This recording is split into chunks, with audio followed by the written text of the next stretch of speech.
Hey everybody, and welcome to another JASP tutorial. What I want to do is show you very quickly how to perform a OneSample T-test using JASP. Just a OneSample T-test, that's all. That's as specific as we're going to get. And just to tell you a little bit about this data set, I'm looking at drinking behavior across a variety of variables. So this right here, I have drinking during the weekday. Here I have drinking during the weekend, and then I have all these other variables such as where they go to school, what their age is, what their family size is, and for the purposes of this, their GPA. Alright, so I suspect, I'm looking at this and I think, okay, well these are people that have been targeted for their drinking behaviors in college. I'm going to assume that that affects their GPA in some way, and I think that's probably going to be less than a 3.0, right? That's my prediction. And I can find that out. I can find that out using the t-test module up here. So just like with the z-test, we went up here, we're going to do the same thing for a OneSample Dtest. You can find that right there in plain English. You click on that and it's pretty straightforward. I'm just going to scroll down and select the variable that I want to put in here. Cool. So once you put that in there, you're going to see this thing saying that it's less than 0.05, which is great, but before you get ahead of yourself, remember that you need to insert in your test value. This is going to be your population mean. So for us, that's going to be 3.0 because that's what I specified. And you'll notice that I can't select the standard deviation, which is great because for a t-test, you should not be able to select that because a t-test basically says you don't know the population variance or population standard deviation. And you can see here that I have selected the student test, which is a fancy way of saying the student's t-test. And so all this is looking good. And now, yeah, now it looks good. So I have a t value of negative 6.875. Degrees of freedom, remember that's just n-1, is going to be 3.94.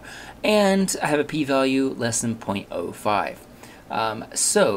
Here you may think, well, wait a second, I need to account for the fact this is a one-tailed test. Remember, my prediction was that the people in the sample were going to be less than 3.0, and let's just make sure that's true, and yes, it is true. And so here I'm selecting this alternative hypothesis that our sample is less than the test value here being 3.0. And that does seem to be true. Now you'll notice that this does not tell you the t critical score, which is totally fine. Is doing all that work under the hood to tell you what your p-value is. So what else do we want to do? Some of these other things are very helpful. I almost always select descriptives because when you do that, it tells you a little bit more about your data. So for GPA here, I'm seeing that these people in the sample have a mean of 2.604. So on average, that's what they have. They have a standard deviation of 1.145 and a sampling error of 0.058. Where does that value come from? Basically, you take the standard deviation and you divide it by the square root of the total sample size, which is 395, which is why the sampling error is very, very small. What else can we do here? The other thing that I would like to look at is the effect size. So the effect size here, you can see that the effect size, the Cohen's d, is 0.0346. So it's a moderate effect size for the most part. So lets us know that there is a meaningful difference. It's not just a reliable difference, which is what our p-value tells us, but it is a meaningful difference, which is what our Cohen's d tells us. So the effect size is saying that it is a pretty moderate effect. What else can we do? We can look at the confidence interval for the effect size if we wish. We can look at the location parameter here if we wish. The thing about the confidence intervals is that I honestly don't like to use JASP for my confidence intervals, and that's because I actually have a hard time interpreting what they mean oftentimes. But in this particular case, what you can do to get in my opinion, a better way of looking at, and by the way, the reason why it's giving you infinity right here is because there is no lower effect size or lower window for this. Why? Because we have selected a one-tailed t-test. That's why it has this infinity symbol. It's not applicable. But we can say that our mean difference is higher than the upper window here, so we can reject our null hypothesis. So that's where you get that information. Now, although I do not really like the confidence intervals, I don't really like the plots that JASP makes for these. Selecting the confidence interval does give you at least a little bit of information about what this means.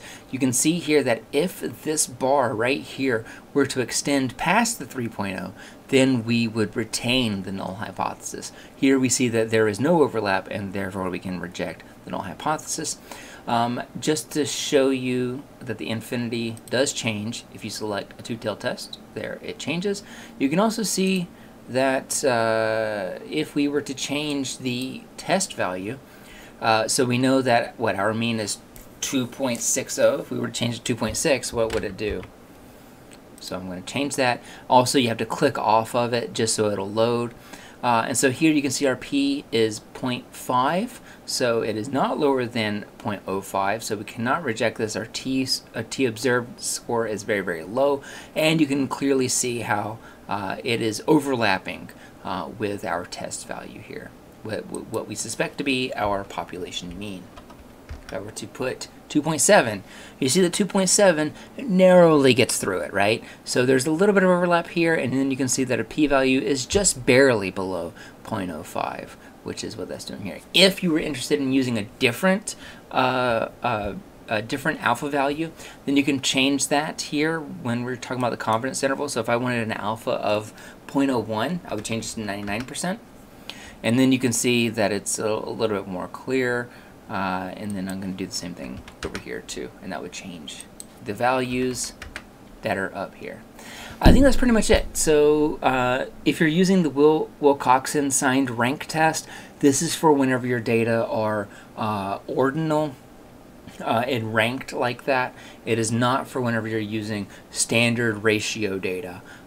So very rarely do I find myself using that, but if your data calls for that, then you can select that, and it'll change some of these values a little bit.